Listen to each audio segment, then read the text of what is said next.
Racikan Berita. Assalamualaikum warahmatullahi wabarakatuh. Waalaikumsalam warahmatullahi wabarakatuh. Pemirsa sekalian, bertemu lagi kita di UI Watch Podcast. Kalau kemarin saya menjadi narasumber, sekarang saya justru menjadi pemancing narasumber. Nama saya Indra Adil, di samping saya ini adalah Pak Bastian yang menjadi salah satu dari inisiator pelengseran FUFU dan kemudian forum dari Purnawirawan TNI. Ada prajuritnya, Pak. Oh, prajurit ya, TNI dan prajurit ya. Prajurit TNI gitu ya. Yang kemarin memberikan 8 tuntutan kepada DPR. Salah satunya adalah agar FUFU-FAFA dilengserkan. Ya. Jadi tegas ini urusannya. Kemudian yang lain adalah soal mungkin Pak Bastian bisa jelaskan bagaimana bisa lahirnya 8 tuntutan dari Purnawirawan TNI dan prajurit itu. Bagaimana proses sehingga itu bisa lahir gitu, Pak? Ya. Terima kasih Pak Indra. Kalau bicara 8 tuntutan Forum Purnawirawan Prajurit TNI, Forum Purnawirawan Prajurit TNI. Oke. Nah, saya akan memulai dari amanat Presiden Prabowo saat beliau dilantik 20 Oktober 2024. Oke. Amanatnya begitu menggebu-gebu, yang kita bisa garis bawahin, beliau akan mengejar koruptor sampai ke Atlantika, sampai ke gurun. Terus beliau juga akan menghabiskan semua yang tidak berpihak pada rakyat lah gitu. Ya. Begitu 3 bulan, Oktober, November, Desember, kok tidak ada yang beliau lakukan sesuai yang dia sampaikan, dijanjikan itu. Nah, akhirnya kita beberapa orang para purnawirawan prajurit TNI berkumpul. Ya. Berkumpul Pak kita. Bastian sendiri dari angkatan? Saya sendiri dari Angkatan Laut. Saya marinir. Tamatan tahun 69. Tahun 69. Pangkat terakhir apa, Pak? Pangkat terakhir Brigadir Jenderal Marinir. Oke. Ya. Saya pensiun tahun 2002. Oh iya. Nah, kita berkumpul, kita kumpulkan semua adik-adik, teman-teman, para senior. Apa yang akan kita lakukan ini? Kok kelihatannya presiden kita ini 3 bulan ini cuman omong-omong doang. Teman-teman bilang, mungkin ini Pak Presiden ini terbentur suatu dinding tembok yang besar. Ya. Sehingga dia tidak bisa berbuat apa-apa. Sebagian besar masyarakat berpikirnya begitu, Pak. Nah, kenapa begitu? Jadi makanya kita harus berikan kekuatan kepada beliau supaya beliau tidak takut dalam mengambil tindakan yang sesuai beliau sampaikan saat beliau dilantik. Apa itu tindakan? Kita sampaikan sikap kita. Sikap kita ini mendukung beliau. Mulai kami rumuskan itu, 8 sikap itu. Sikap pertama, janji beliau waktu dia mendirikan Partai Gerindra, kembali ke Undang-Undang Dasar 1945. Ya. Gitu. Jadi ini sikap kita pertama, tak kembali. Sikap kedua, Pak, kita dukung Astacita Prabowo, kecuali IKN. IKN sementara jangan diteruskan. Itu sikap kita kedua. Tapi Astacita dan 8 itu kita dukung sepenuhnya. Nah, yang ketiga, kita minta TKA Cina, karena Cina ini bekerja masuk terus dan membawa ideologi itu kita lihat, dan juga kelihatan tampang-tampang dia tampang-tampang tentara. Nah, kita minta supaya Pak Prabowo berani mengembalikan TKA Cina secara bertahap dari orang-orang yang sudah kerjaan-kerjaan yang non skill lah. Jadi yang masa jauh-jauh dari Cina ke Indonesia jadi tukang sapu, jadi satpam. Iya. Padahal di sini banyak pengangguran di satu pihak. Itu kita minta. Nah, ini tuntutan yang ketiga ini belum jalan. Tuntutan yang keempat sama juga PSN, proyek strategi nasional. Iya. Itu yang ketiga, terbalik ini. PSN ini sementara belum menguntungkan rakyat, tidak berpihak kepada rakyat, hanya berpihak kepada oligarki, kepada penguasa. Mohon ini ditinjau kembali dan di stop dulu sambil ditinjau. Bahkan menyengsarakan rakyat, Pak ya. Sangat menyengsarakan rakyat. Betul. Terbukti dengan ada PIK 1, Ya. PIK 2 itu. Sudah empat sikap. Empat. Ya. Nah, yang kelima, tolong kembali lagi dipelajari masalah pengelolaan sumber daya alam. Karena sumber daya alam ini dengan menggunakan perusahaan terbatas, pemegang saham, yang biasa megang saham swasta itu hanya orang-orang yang punya duit, akibatnya muncullah para oligarki. Ya, coba kalau pengelolaan kekayaan alam dilakukan dengan perusahaan negara, itu semua keuntungan masuk negara. Tapi dengan terbatas, keuntungan itu dibagi sesuai banyaknya saham. Nah, negara misalnya saham negara 50%, 52%, negara cuma dapat keuntungan 52, tapi 48% pemegang saham. Pemegang saham itu orang-orang yang punya uang, yang bisa dihitung dengan jari.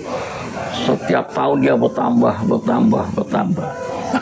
Hasil untuk negara itu tuntutan kita. Tolong, ini belum dilakukan. Keenam, reshuffle kabinet, terutama kabinet yang masih menghadap berkiblat ke Jokowi. Ketujuh, kembalikan polisi di bawah. Iya. Kementerian Dalam Negeri dengan tugas Kamtibmas. Jadi kalau keamanan negara, teroris itu sebenarnya polisi itu sudah overlap tugas. Jadi kita ingin polisi itu kembali ke polisi yang benar, Kamtibmas. Masalah keamanan negara itu urusan TNI. Iya. Nah, ke-8, makzulkan Wakil Presiden Gibran. Kenapa kita minta dimakzulkan? Pertama, melanggar konstitusi. Apa? Usia tidak cukup. Dipaksakan dengan berubah undang-undang. Terbukti dengan Ketua Mahkamah Agung yang pamannya sendiri dicopot dari jabatan. Alasan kedua, fufu-fafanya tidak beretika. Alasan ketiga, pendidikannya tidak jelas. Alasan keempat, pengalaman kerja tidak ada. Nah, jadi itu. 8 sikap kita ini kita kirim ke Presiden. Kita tahu Presiden itu belum tentu dapat ini pernyataan kita ini, karena dia itu dibatasin tembok yang kuat. Tembok istana, tembok ini hanya beberapa pintu masuk yang bisa ke dia. Tapi kita nggak salah akal, Pak. Kita gunakan ke istana, kita kirim surat pernyataan sikap. Kita kirim juga melalui Rumah Kertanegara. Kita kirim juga melalui adiknya. Akhirnya pernyataan sikap ini dibaca oleh beliau. Beliau baca, beliau serahkan kepada Pak Wiranto, penasihat politik beliau. Pak Wiranto menanggapin sama Pak Wiranto, langsung Pak Wiranto podcast kan, dia bicara semua pernyataan sikap yang disampaikan Forum Purnawirawan Prajurit TNI ini sedang dipelajarin, tapi tidak semua bisa dilakukan Presiden. Karena Presiden mempunyai kekuasaan tak terbatas. Nah, itu kami tahu. Oh, beliau tidak bisa yang titik 8.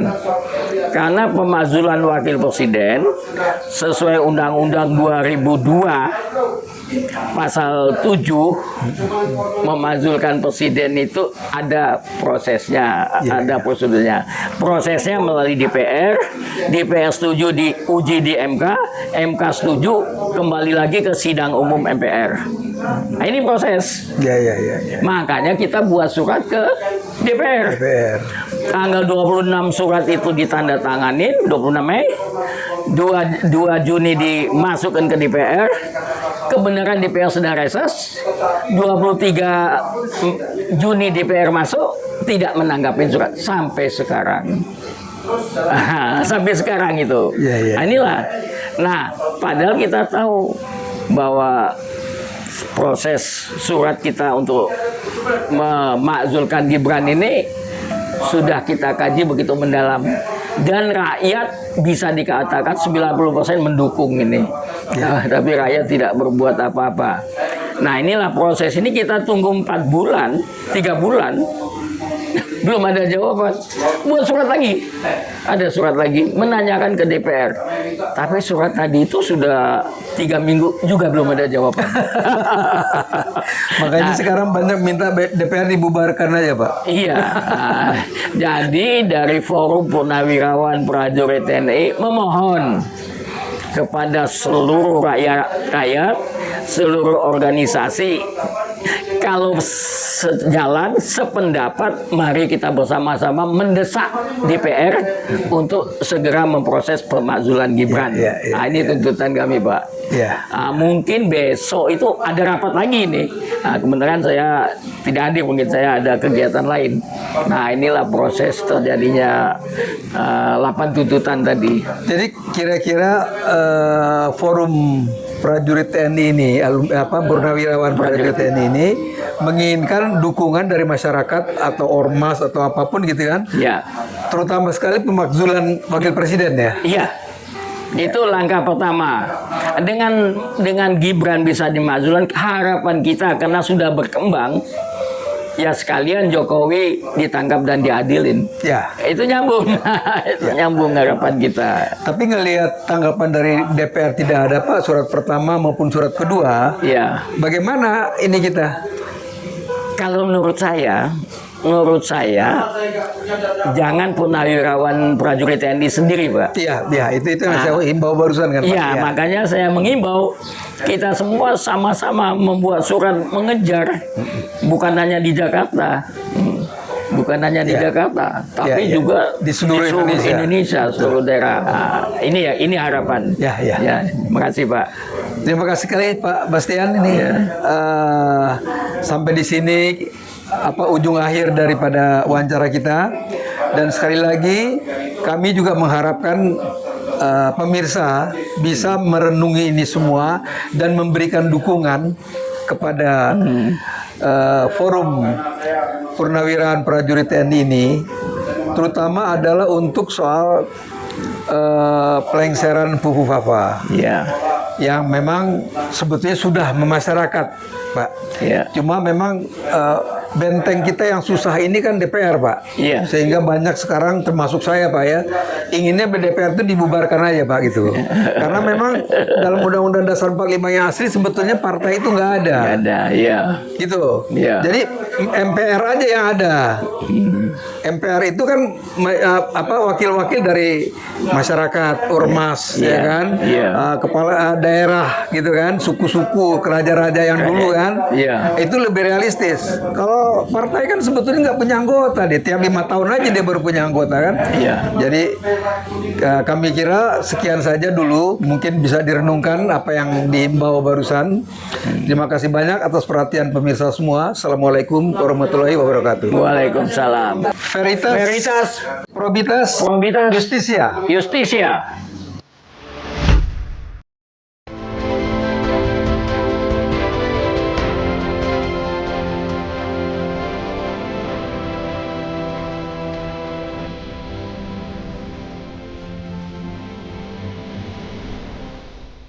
Racikan berita